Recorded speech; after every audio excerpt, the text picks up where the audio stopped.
लगातार विधानसभा चुनावों पर हमारी नजर बनी हुई है। आपको बता दें एक बार फिर से कि उत्तर प्रदेश की 59 सीटों पर मतदान लगातार जारी है, तो वहीं पंजाब में सभी 117 सीटों पर आज वोट डाले जा रहे हैं। पल पल की अपडेट जो है वो लगातार हम आप तक पहुंचा रहे हैं। हर एक जानकारी जो है वो हम आप तक पहुंचा रहे हैं। मतदान उत्तर प्रदेश की बात की जाए तो उस रफ्तार से अभी नहीं है, कुछ एक जिलों को हटा दें, लेकिन कानपुर में जहां पर हम मौजूद हैं यहां पर ही मतदान काफी स्लो चल रहा है। लेकिन ये चुनाव बहुत ज्यादा अहम हो जाते हैं। शुरुआती दौर में जाटलैंड में चुनाव होते हैं उत्तर प्रदेश में, दूसरी बेल्ट जो आती है वो मुस्लिम बाहुल इलाकों की होती है, और ये वो सीट है या ये वो फेज है जिसके बारे में ये कहा जा रहा है कि जो इस फेज में गेन करेगा वो आगे बढ़ता जाएगा। कुछ प्रतिक्रियाएं चुनाव से जुड़ी हुई हैं, हम आपको सुनवाते हैं, फिर लौटेंगे हमारे संवाददाताओं के पास।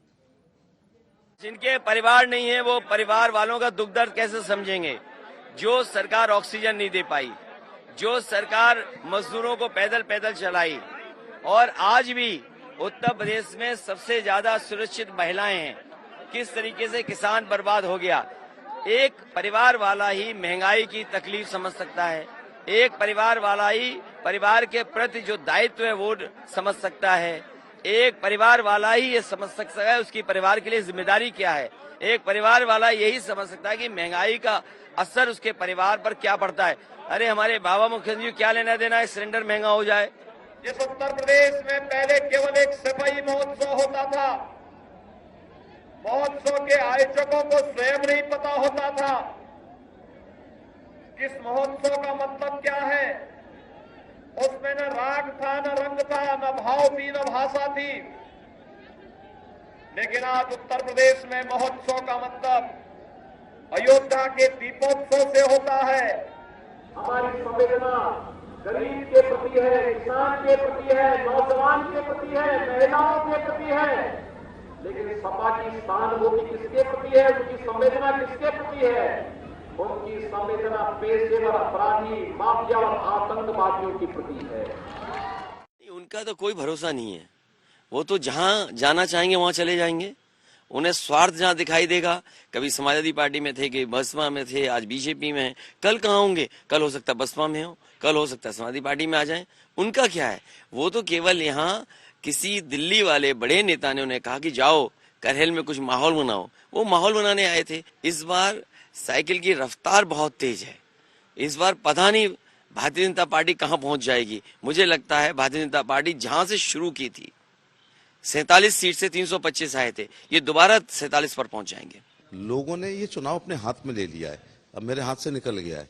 लोगों ने कहा सब एसपी सिंह बघेल बन गए हैं, क्योंकि वो कहते हैं हम बारूद तो थे, तोप नहीं मिली थी, तो तोप मिल गई है। तो तोप कुछ नहीं होती, लोहा होती है, वो दिशा और दशा तय करती है। तो निशाना बिल्कुल सही लग रहा है।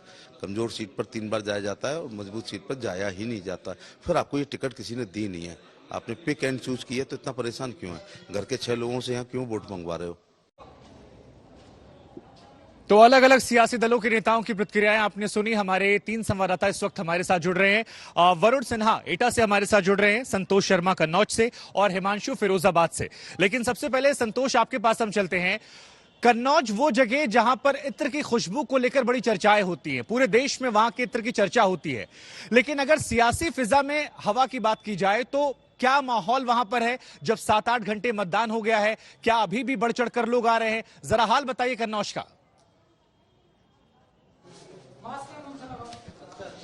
देखिए, आप जिस शहर में खड़े हैं उसे मैनचेस्टर कहा जाता है, औद्योगिक नगरी है, पढ़ाई लिखों का शहर कानपुर है। लेकिन अगर हम कन्नौज की बात करें तो कन्नौज का जो एवरेज अभी तक जो पोलिंग 16 जिलों में है वो 35.88 है। लेकिन कन्नौज के लोगों का उत्साह आप देखिए कि यहाँ पर अभी भी महिलाएं, बच्चे जो फर्स्ट टाइम के वोटर्स हैं वो भी बढ़ चढ़ कर हिस्सा ले रहे हैं।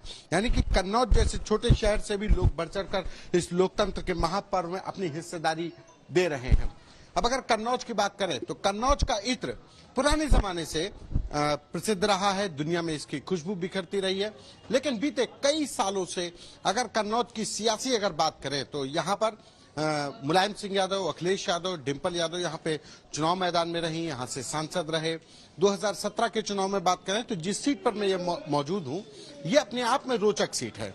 कन्नौज जिले में 3 सीटें हैं, कन्नौज सदर, तिरवा और कन्नौज जो सदर सीट है, यहां से कानपुर के पुलिस कमिश्नर रहे असीम अरुण मैदान में हैं। कानपुर से पुलिस कमिश्नर असीम अरुण के सामने समाजवादी पार्टी ने अपने पुराने प्रत्याशी जो निवर्तमान विधायक हैं उनको मैदान में उतारा है।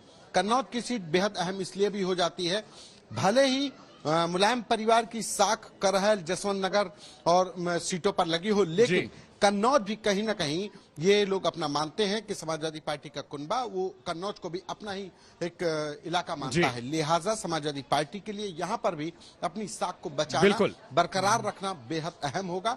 हालांकि 2017 के चुनाव में 3 में से 2 सीटें बीजेपी के पास। बिल्कुल, आप लगातार नजर बनाए रखिए, जैसे कोई नई जानकारी आती है फिर आपके पास लौटेगी।